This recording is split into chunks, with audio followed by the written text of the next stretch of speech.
primer lugar, creo que conviene hacer una introducción a la época en la que vive Sócrates. Creo que merece la pena plantear un poco la problemática a raíz de la cual él va a desarrollar su filosofía. Bueno, pensad que Sócrates nace en Atenas en el año 470 a.C.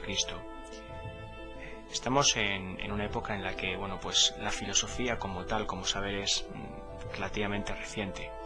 Los filósofos anteriores a Sócrates, se llaman presocráticos, pues habían tenido como inquietud fundamental, como pregunta filosófica básica, pues la reflexión acerca de la naturaleza.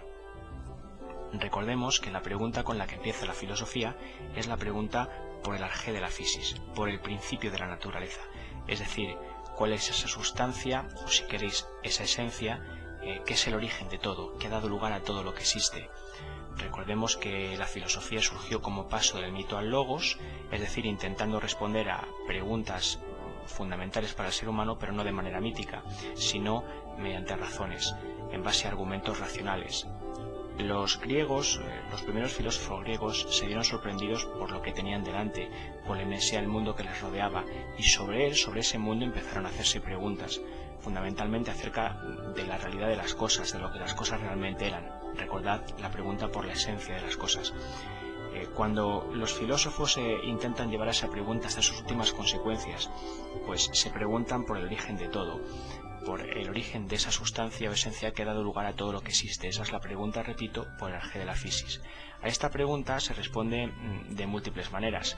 Quiero decir que cada filósofo dio la respuesta que entendió más oportuna. Por ejemplo, pues Tales de Mileto dijo que el arjé de la physis era el agua, Anaxímenes dijo que el aire, Anaximandro dijo que el apeiron, los pitagóricos dijeron que los números, Empédocles habló de 4 elementos, aire, agua, tierra y fuego, que se mezclaban. Bueno, lo importante de esto es que la respuesta ya era una respuesta, o las respuestas no eran respuestas basadas en mitos, sino respuestas fundamentalmente basadas en razones, en argumentos. ¿Qué ocurre? Bueno, pues ocurre que hay un momento en la época en la que vive Sócrates que tal vez algunos pensadores empiezan a estar un poco desencantados de estas preguntas y de las respuestas. Es decir, parece que con respecto a esta pregunta sobre el arjé de la physis, bueno, pues la solución o la respuesta no está clara.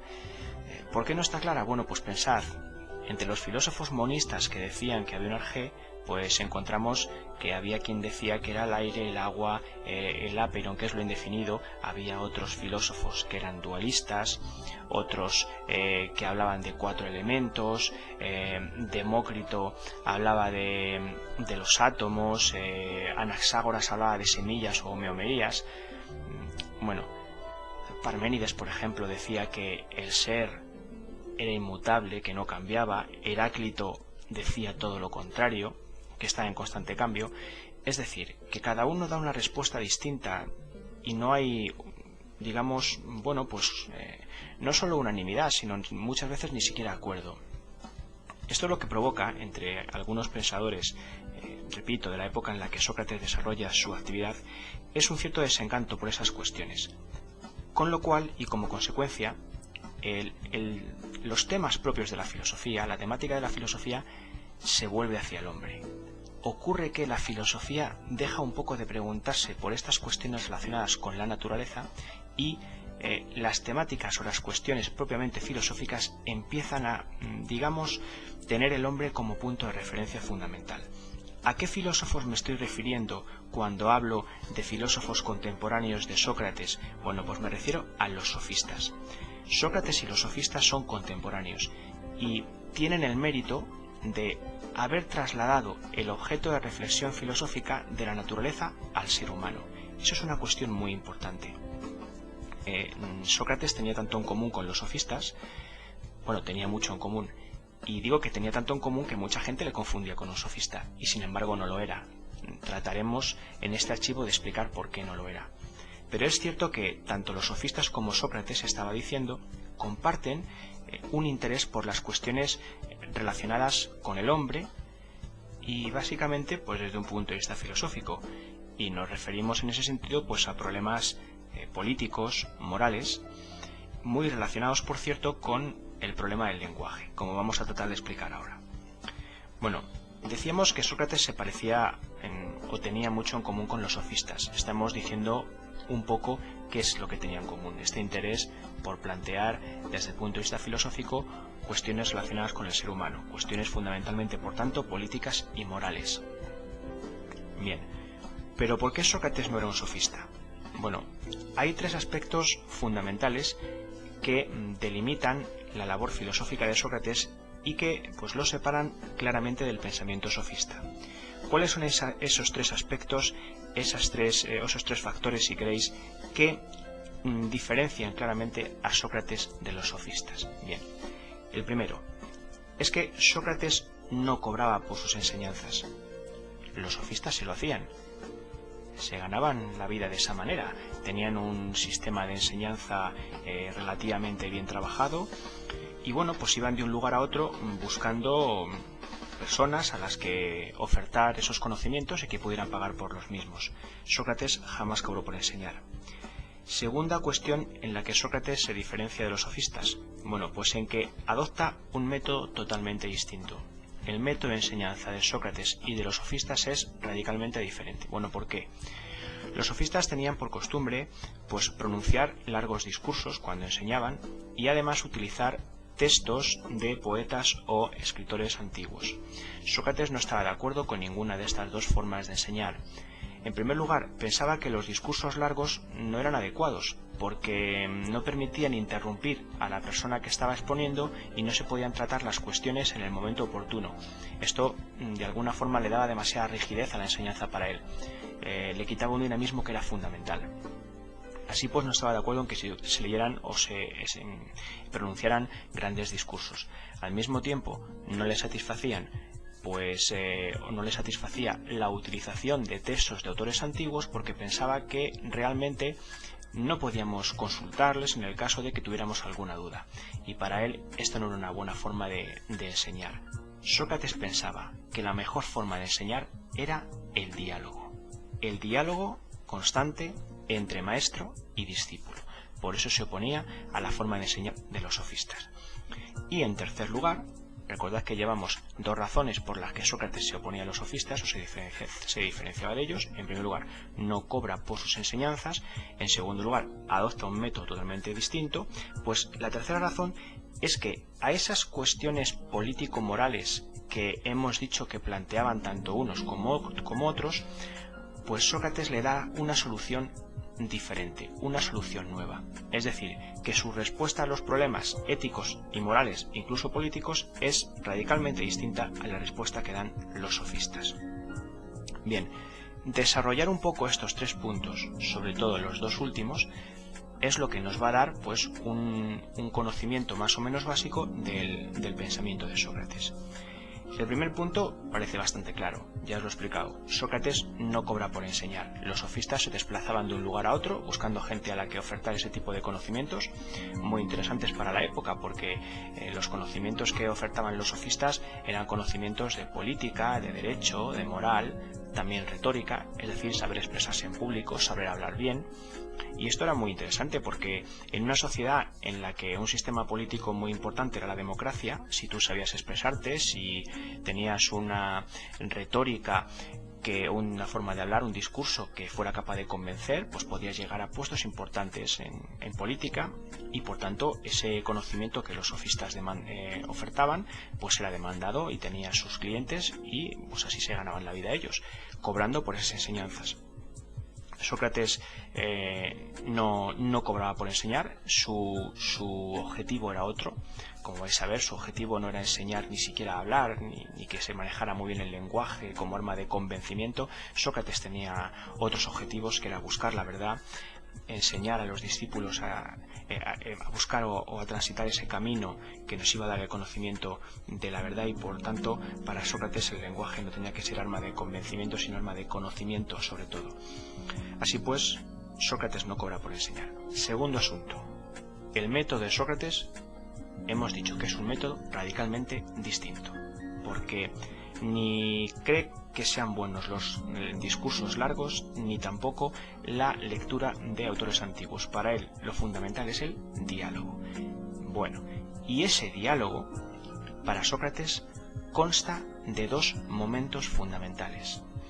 Esos dos momentos fundamentales son la ironía y la mayéutica. Es decir, el profesor y el discípulo entablan un diálogo sobre la cuestión a enseñar. En una primera parte, o en un primer momento de ese diálogo, que es la ironía, el profesor va a hacer preguntas al alumno de tal forma que el alumno se dé cuenta de que no sabe lo que sí creía saber. Esa es la primera parte, la ironía. Recordad esa frase por la que Sócrates, bueno, pues de alguna forma ha pasado a la historia, ¿no? Solo sé que no sé nada. Esa es un poco la frase que resume el espíritu de esta primera parte del método. Vamos a ser conscientes, en primer lugar, de que no sabemos lo que sí creíamos saber. Pongamos un ejemplo. Imaginemos que paseamos por las calles de Atenas y nos encontramos a Sócrates. Sócrates, rodeado de sus discípulos, bueno, pues nos para y nos pregunta: hombre, Eutifrón, vamos a suponer que tenemos un nombre griego y que es Eutifrón, por ponernos un poco pues en ambiente o en situación. Nos pregunta Sócrates: Eutifrón, ¿qué es la piedad? Bueno, nosotros en principio quedamos un poco sorprendidos porque la pregunta no parece difícil. Así, en principio todos sabemos lo que es la piedad, ¿no? Y, por ejemplo, le respondemos a Sócrates: hombre, Sócrates, pues la piedad es encontrarse un niño que está enfermo y llevarle al médico. Bueno, y entonces Sócrates se nos quedaría mirando y nos respondería: bien, pero piensa que yo no he pedido que me expliques lo que es un acto piadoso, he pedido que me expliques lo que es la piedad. Entonces nosotros volveríamos a intentarlo y diríamos: bueno, la piedad es, bueno, pues no ser muy duro con mis semejantes cuando cometen un error. Y Sócrates nos volvería a decir: bueno, ese vuelve a ser un acto piadoso, pero yo no te estoy preguntando actos piadosos, te estoy preguntando cuál es la esencia de la piedad, lo que hace que todos los actos piadosos lo sean. Entonces nosotros, un poco ya desconcertados, tal vez dijéramos: bueno, no sé, Sócrates, la piedad es pues ser piadoso. Todo el mundo sabe lo que es ser piadoso, ayudar a los demás. Entonces Sócrates volvería a decir: sí, pero piensa que estás utilizando el mismo término con el que queremos o que estamos tratando de definir. La piedad es ser piadoso, pero estás diciendo lo mismo sin aclarar qué es la piedad.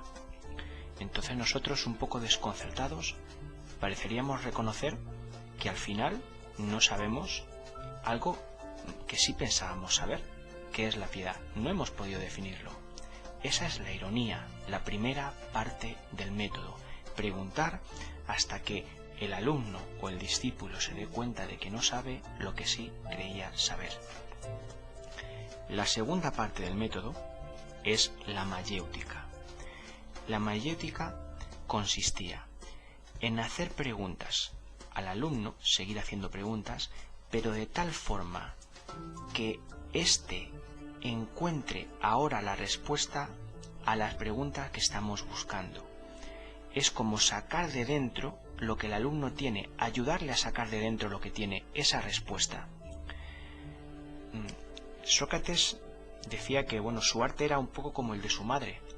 Su madre era comadrona, ayudaba a nacer a los niños. Sócrates decía que él ayudaba a nacer la verdad que está dentro de los hombres. La segunda parte del método es esto, la mayéutica. Vamos a preguntar al alumno de tal forma que, guiándole con nuestras preguntas, seamos capaces de conseguir que él saque de dentro la solución al problema que estamos buscando. Así pues, con esto completamos las dos partes del método, la ironía y la mayéutica. Repito, ironía, vamos a preguntar hasta que el alumno se dé cuenta de que no sabe lo que sí creía saber. Y dos, mayéutica, vamos a seguir preguntando hasta que el alumno sea capaz de sacar de dentro o encontrar dentro de sí la respuesta a las preguntas en cuestión.